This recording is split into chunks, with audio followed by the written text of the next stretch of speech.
quando se identifica, né? Quando se faz o diagnóstico, qual que é o tratamento, como que funciona?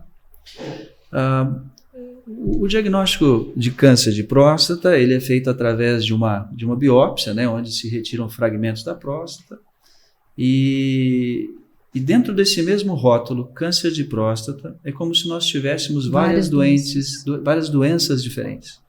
Porque cada tipo de câncer tem uma agressividade particular. Então, a partir de classificação de risco de agressividade é que as condutas são tomadas.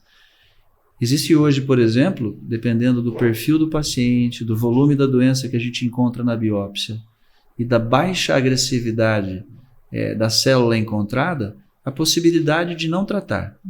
Então, o médico propõe, por exemplo, um tratamento chamado vigilância ativa, onde eu estou ativo na supervisão, mas eu não executo tratamentos que podem deixar sequelas.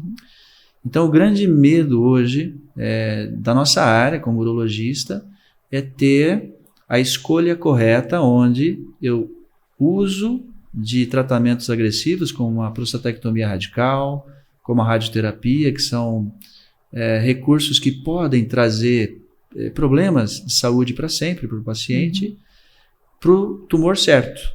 E para aqueles que têm tumores chamados indolentes, ou seja, aqueles tumores mais calmos, que vão progredir junto com o envelhecimento do indivíduo, mas não vão encurtar a vida, não vão trazer sintomas, eu não faço nada, né? Nosso país, a nossa região, ela é muito mais coração do que razão. Então, em geral, os países latinos têm um pouco de dificuldade de fazer vigilância. Imagina dormir com o inimigo, mais ou menos isso.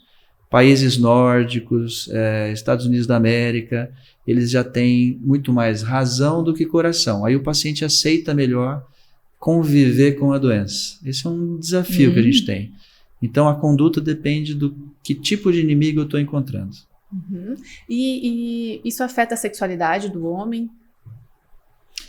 O tratamento cirúrgico. O diagnóstico já afeta. Sim. Porque o baque, né, de uma doença neoplásica, meu Deus, por que comigo? Né? O que eu fiz de errado? Como eu podia ter evitado? Ele já deixa a pessoa um pouco afastada das suas relações, né, e de uma vida equilibrada. Então, passado essa fase, se o indivíduo for submetido a tratamento curativo, ele tem risco alto de alteração na função sexual. Por exemplo, mesmo que a ereção permaneça após uma cirurgia de prostatectomia radical, ele tem, na hora do orgasmo, ausência do sêmen, não sai mais o sêmen. Então, dizer para o indivíduo que o sexo vai ser igual antes é impossível. Na radioterapia, por exemplo, vai haver irradiação dos nervos eretórios. Então, dizer que não há risco de perda da ereção, também não tem.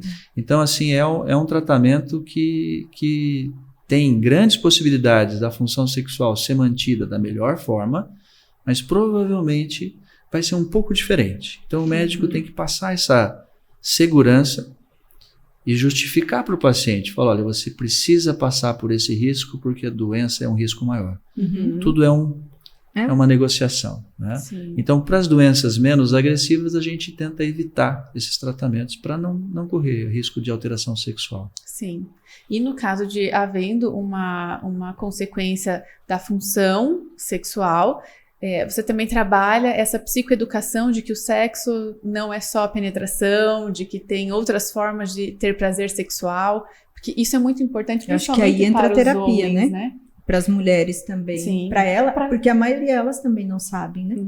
Elas não têm estratégias de como lidar com isso, né? Da sexualidade. Então, se resume ao falocínio. Inclusive uma das fases, né, do pré-tratamento, ou seja, desse processo até decidir o que fazer, quando a parceira não o acompanha, né?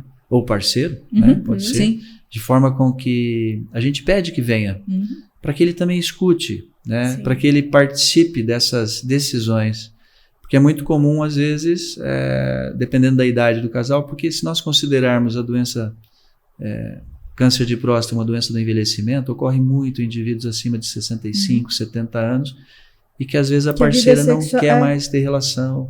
Então o casal precisa entender um pouco isso antes de decidir como tratar, para que a gente consiga gerenciar a vida deles, né? Porque a partir do momento que você tem o diagnóstico, o que eu quero é me livrar do mal. Sim, eles querem rápido. Então a gente quer rápido tirar. Eles querem pagar qualquer preço. A partir do momento que o mal saiu e que os exames mostram que eu estou potencialmente curado, eu quero minha vida de volta. Então eu tenho que pensar na vida de volta antes de tratar. Acho que isso é bem importante.